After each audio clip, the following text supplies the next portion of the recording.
and Seoul Tourism Organization for their kind invitation. The Republic of Korea flag is unique in the world, symbolizing three essential elements: the land, its people, and its government. And the unity of these three elements living in a perfect peace, harmony, and balance with themselves and with the universe. Korea is indeed a nation historically admired by its neighbors for being a peaceful people. The 1988 Summer Olympics were an expression of these principles, with its theme, reconciliation and progress, as the basic spirit of the Games.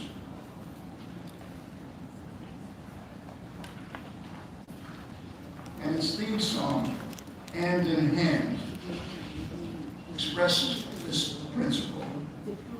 Hand in hand we stand all across the land. We can make this world a better place.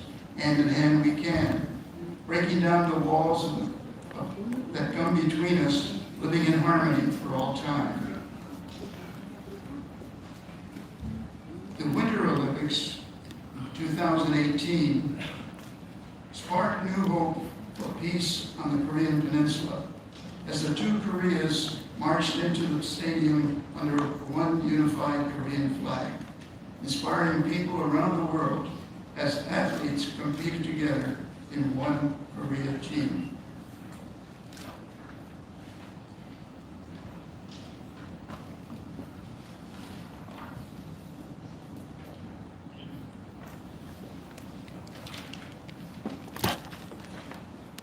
Ladies and gentlemen, the history of sport tourism began with ping pong diplomacy, with the invitation of the Russian premier, or the Chinese premier, Zhou Enlai, to have the 15 U.S. Table tennis players visit China and have exhibition games with members of the China team. That tradition continues with the combined North-South ping pong team, more recently North and South Korean women coming together for a combined Korean women's table tennis team, winning a bronze medal. They were quoted as saying, "It is important to promise to promote peace to our countries through table tennis."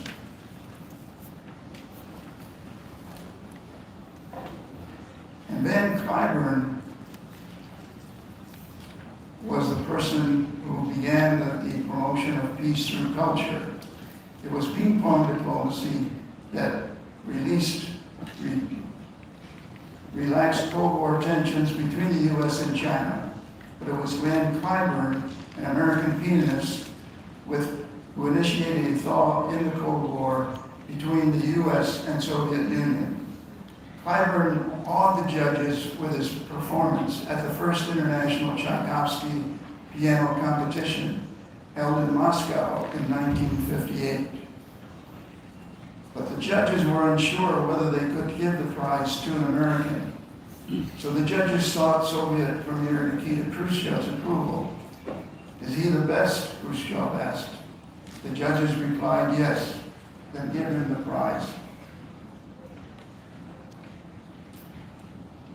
South Korea has recently been active in culture diplomacy as well, with the K-pop girl band Red Velvet and other artists performing a concert themed Peace and Hope for Unification. At the end of the concert, the packed audience of 1,500 enthusiastically joined with the pop singers in singing "Our Wish is for Unification." Kim Jong-un, watching the concert with his wife, said that he was deeply moved as he watched the performances. He then subsequently expressed his appreciation to the South Korean artists. Efforts towards unification began in 1998 with the Sunshine Policy of President Kim Dae-jung. I want wearing a yellow tie in support of that policy. Kim Dae-jung received the Nobel Peace Prize for his efforts.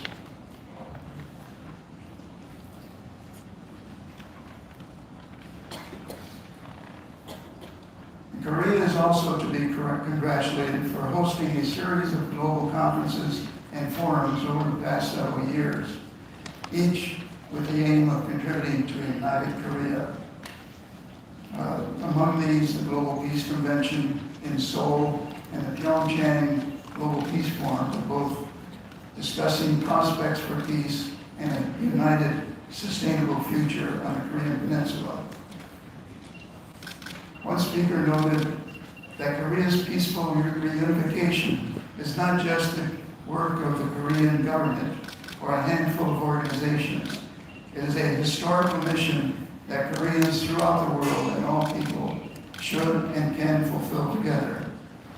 Recent meetings of cultural and tourism ministers of South Korea, Japan, and China continue to promote exchanges among these three countries.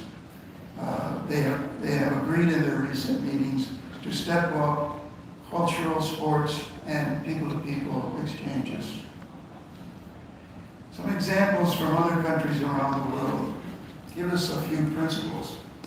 Leadership commitment at all levels, the key role of religious leaders, the key role of teachers in a movement for peace and education, the key role of artists and cultural actors, and one movement of 1 million women for peace. Peace is impossible without us. Also noted is the importance of celebrating peace and cultural heritage with festivals and the awarding of peace prizes. A particular noteworthy project is Peace Trees Vietnam, which works to heal the legacy of the Vietnam War. They bring in experienced persons to remove landmines and other explosives. They then work with the local community to build schools and libraries and restore the land to other productive uses in partnership with the local community. Nef Shalom Wahat El Salam is an oasis of peace in Israel.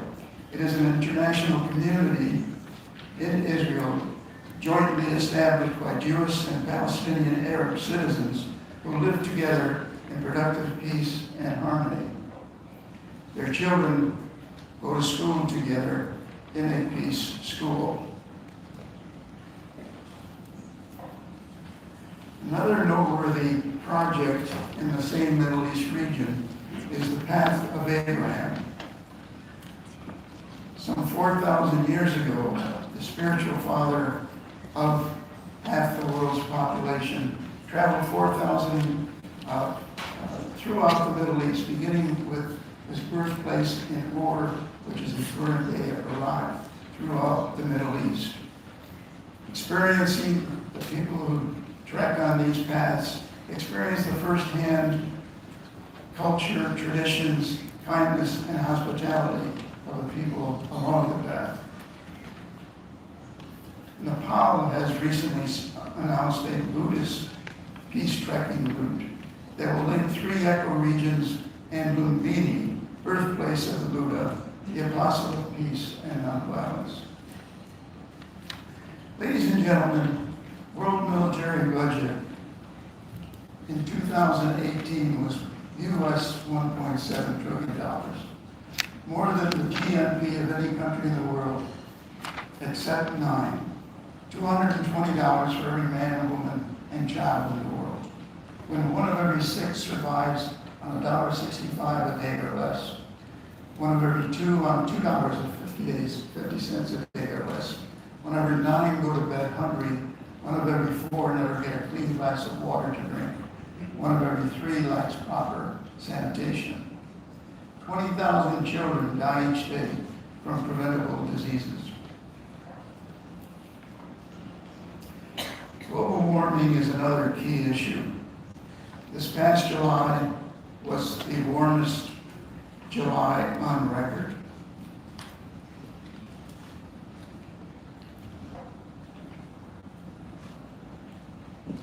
And the polar ice caps are shrinking at an accelerating rate. They were at a record low this past year. Wildfires to flooding, global climate change has wreaked havoc on people around the world. In 2018 has seen record sea levels as well as exceptionally high land and ocean temperatures. In order to address these challenges, there will need to be much greater cooperation within and among countries.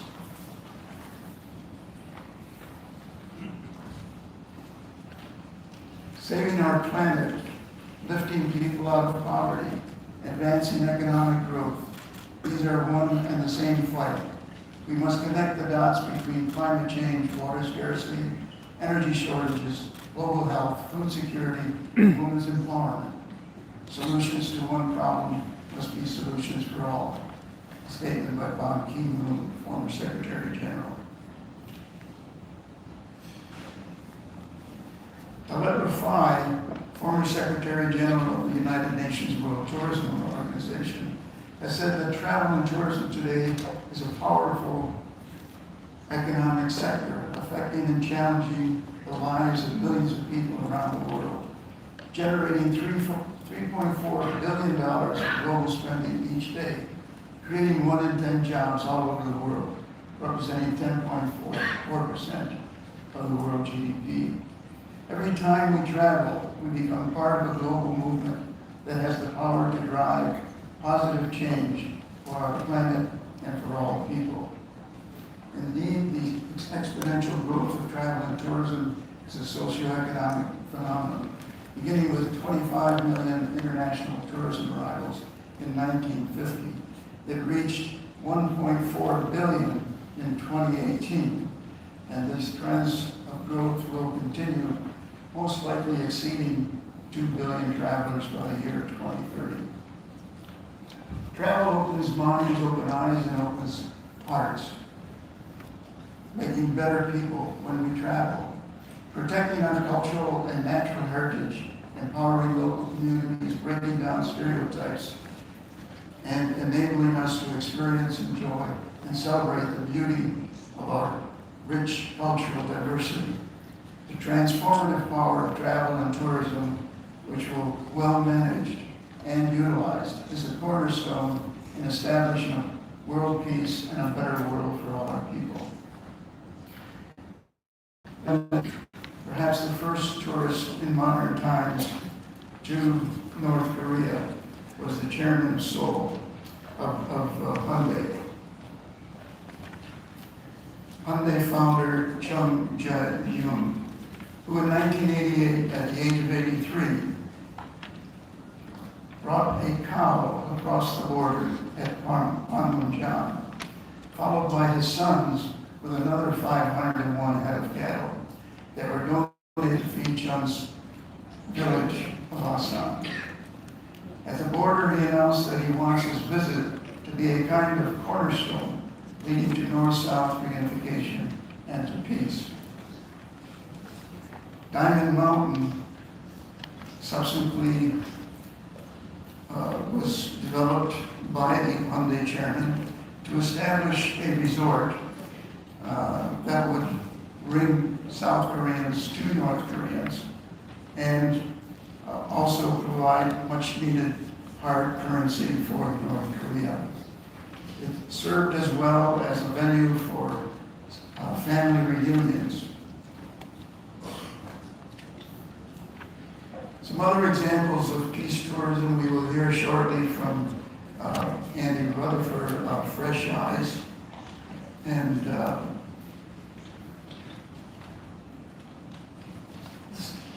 second one that has its beginnings here in Seoul by Madam Ambassador Dole is the STEP program, a global model of peace tourism developed and implemented by Youngshin Do.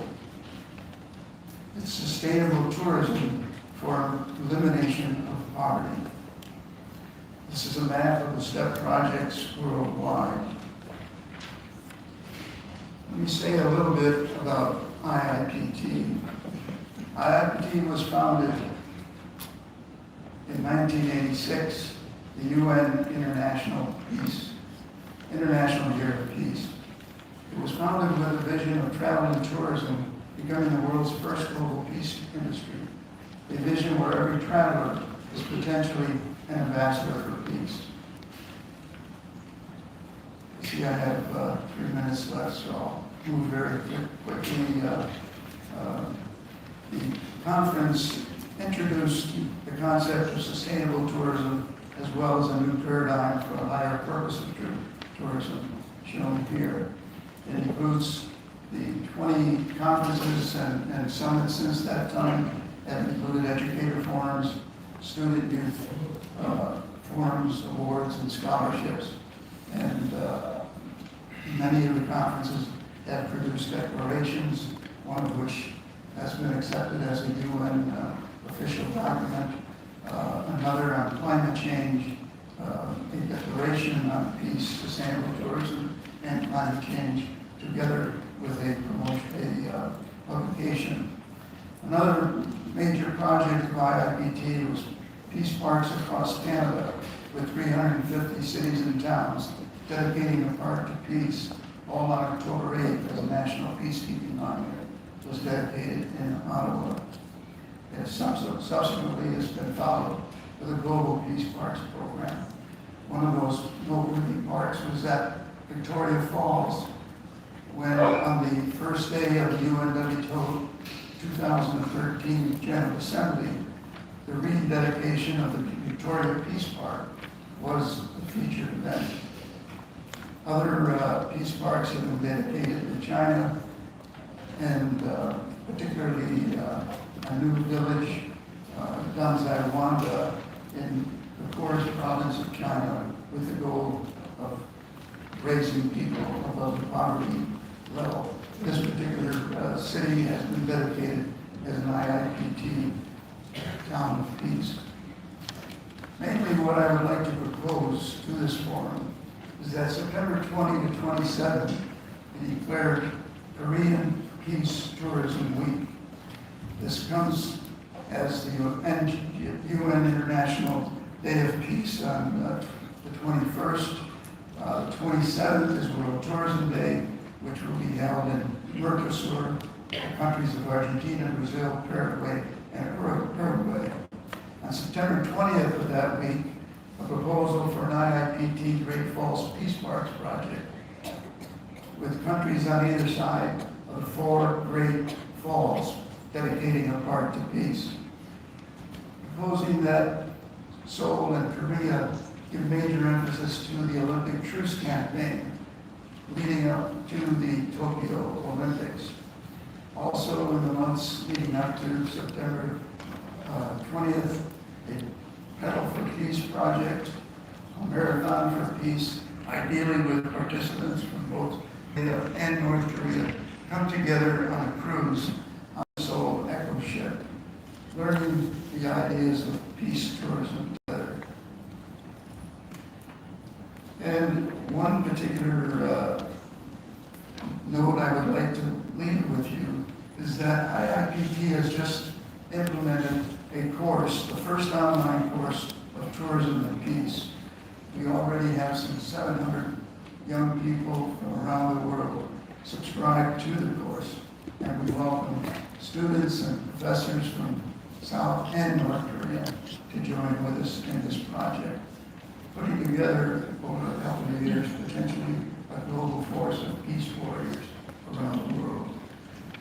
An interfaith conference modeled after the interfaith conference held in Assisi, Italy in 1986, called by Pope John Paul II, and Global Peace Awards.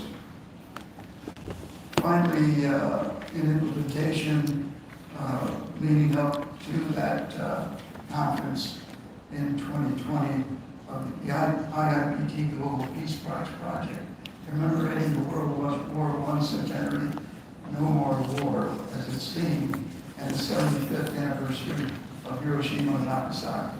In particular, inviting sister cities and Hiroshima, Nagasaki, Nanjing, Berlin, Moscow, Honolulu, Hanoi, Saigon, Srebrenica, Kigali, and Flanders to join in on that Global Peace Park project with a goal of 1,000 peace parks by the time of September 21. And finally, culminating the week with an IIPT Anniversary Global Summit here in Seoul.